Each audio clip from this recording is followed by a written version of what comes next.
Hi everyone, good afternoon. Today I'll present to you the story of the young moth. This blog will be all about a moth. No, I will not talk about its anatomy, habitat, or what. This blog will only discuss the story of the moth. As it shows in that picture, there's a moth and a light. So let's get started.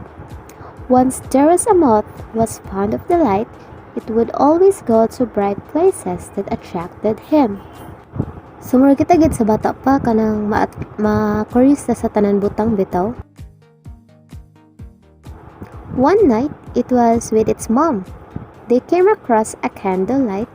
The moth, attracted to the flame of the candle, approached it. Amazed, he circled the light round and round. Its mother, upon seeing him circling the candlelight, warned him, "Don't go playing near the candlelight. You might get burned when it's flame." But the moth didn't listen. It was happy seeing the bright of the flame. It wanted to touch the flame, so it kept going nearer and nearer to it. O kanino relate ang tanan ani sa bata pa, badlungon kayo, di mapatuo kung badlungon. So kita mo na sa picture nga nay light ug nay isa ka moth ga circle round and round sa light. And kabalo pa mo unsay nahitabo sa moth. Then the moth got burned. It was suddenly hit by the flame. It vanished, totally disappeared.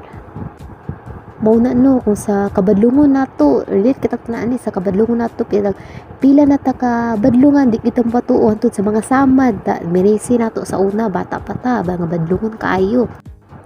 So, as a result, a national hero who was still young at that time was being taught how to read in Spanish by her mom, Doña Tudora. But because he was still young and he didn't know how to do it, he read poorly. Murag kita sa bata pa, pabasahon ta, magliro-liro atong mata. So moreover, he was not fully paying attention, seemingly wandering far away. With that, his mother decided to tell him a story instead. It was the story of the moth.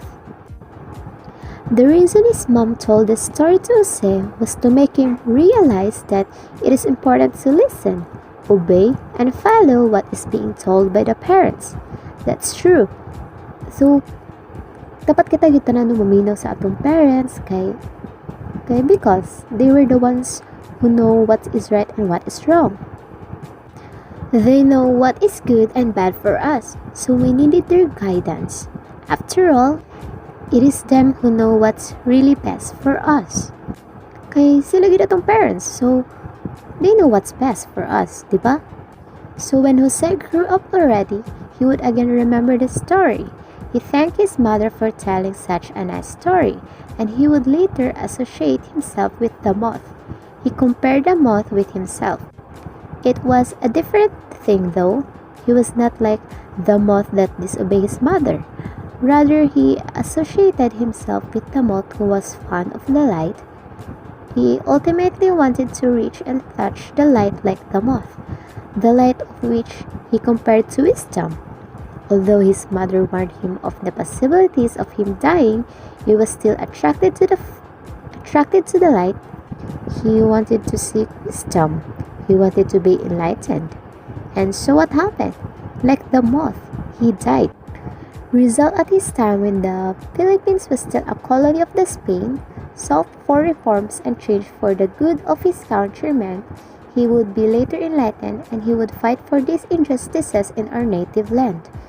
He would write novels attacking the friars that would anger them and afterward punish him. He was in the end killed. So this is what I would like to share to you, to everyone.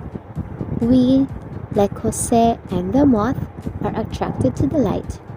We are seeking for wisdom, and likewise, we wanted to be enlightened.